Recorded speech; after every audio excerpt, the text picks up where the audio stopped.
I'm a triple, honey, welcome to Trivago. Tell me who you know, who is it tripping for a follow? Ball in the air like Showtime at the Apollo. Puffing up your chest, the next thing you know is hollow. But well, hello, I've been swinging like some jello. The guy wanted a fun guy, he gets some portobello. So I guess I need some grease up on my elbow. Yeah, but now my light turned yellow. And I've been looking for the cheat code. Life don't come in a neat bowl. Bringing the receipt home, but we know that. Keep your head up and your seat pulled back. How do people see you that can burden the man? 22 years on a personal brand. Yeah. I told you, how do people see you that can burden the man? 22 years on a personal brand. Yeah. How do people see you that can burden the man? 22 years on a personal brand.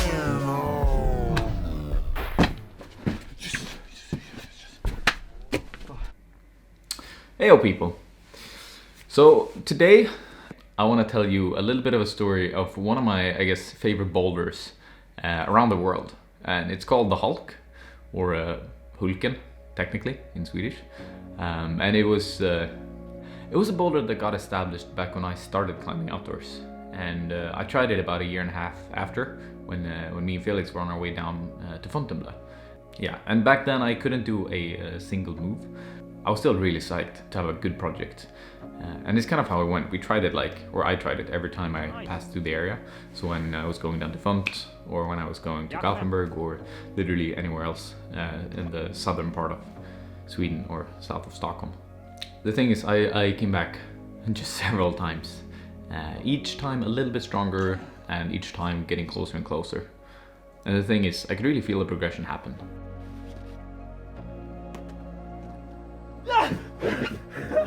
What the shit? Oh my god.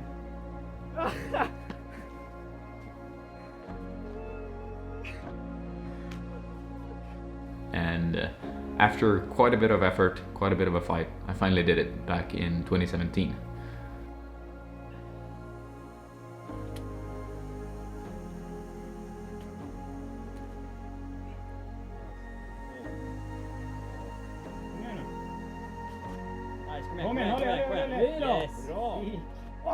So the question is, why are we here then? With all of this newer footage and all of this, well, why did I go back there and make a video of it? So the thing is, a friend of mine, Mr. Hannes Puman, he sent me a message saying that, like, well, it's broken, that I should go back and redo it if I was psyched. Because a small, like, there's a massive foot flake down on the right that you stood on before, and this had come off, and you were left with this 3mm nothingness of an edge that you had to stand on instead. And essentially he said that it was like significantly harder than it was before, and I got stoked on trying it as well. So essentially, because of this fact, I got really psyched, and I decided to take a drive down there with Felix to try it again. I knew the first move would be substantially harder, as it was really hard, even with the massive foot flake. I guess before we get into how the session went on it, I just want to talk a little bit about what the boulder actually is and how you climb it. So in all honesty, this is the kind of boulder where each individual move is like a little crux, and it's almost like it was designed to tire the climber out and make them just fatigued.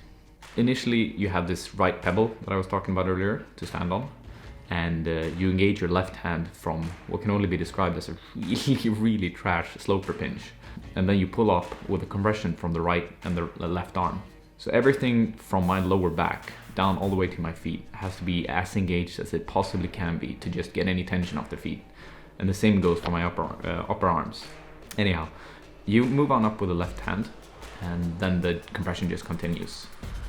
After a small foot adjustment on the left, you're ready for the second bump, and this time into a slightly better hold, but it's also slightly harder to compress from that position. So instead, you engage your left hand pinch and just, try and squeeze that thing as hard as you can. What comes after is the crux sequence, I suppose. You place a shallow heel hook from an edge, and you follow that with a fairly tension-dependent adjustment into this, another trash sloper. And there you can start engaging for the real crux, which is the dino move.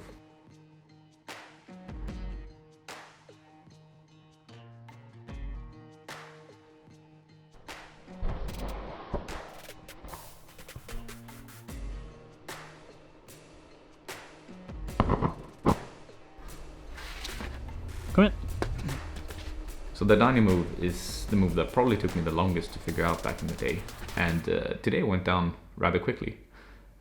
After a few tries, I even managed to do it with my feet still on the rock, which was unprecedented for me before.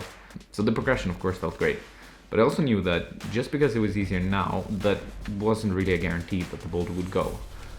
You see, this new starting move, it just takes so much power out of me, making the rest of the boulder substantially much less steady. And since there's no real place to stop and readjust, you're left with pretty much whatever you can manage to hold on to. I guess that's all you need to know about the boulder, and next up is going to be the actual attempts that I gave on it during the day.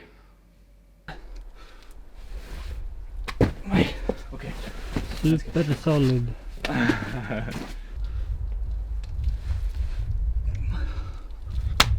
Yeah.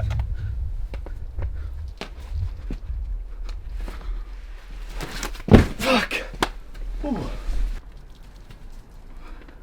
Kom igen.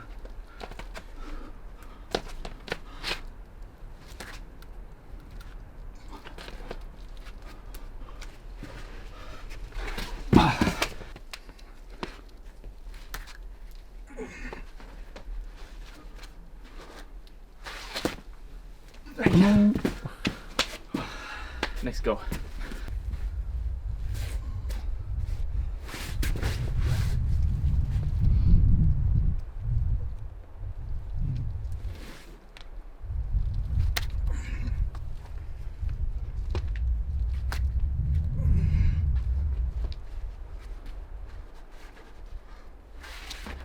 Kom igen.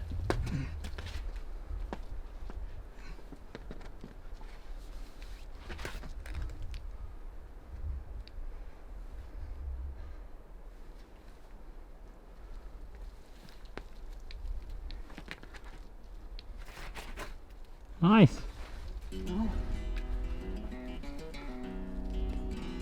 So yeah, there was no signature victory roar as I usually, let out. But I guess after all it was a repetition and not really an actual ascent.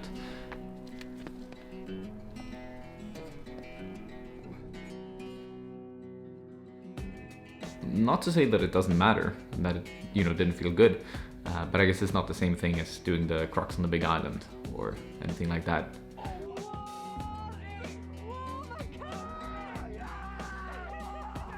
Anyhow, this place, this area, it's really quite special to me. I guess partly because it's been a massive, just a massive sense of progression every time I've been here. But also because a little bit of a bear scare that me and Cordelia had earlier this year, which I won't get into too much in this video. I might bring it up later, but I guess it's a bit of a funny story, but I think I'll save it for another time. But Yeah. long story short, we're stuck up here. We're hoping it's not bears, and hopefully we'll survive the morning. Bears, if they're bears, maybe they're friendly. I guess this video is going to be a bit shorter than usual, but if you like it, feel free to let me know in the comments or with a simple thumbs up, and I'll see you in the next one. Peace out, folks.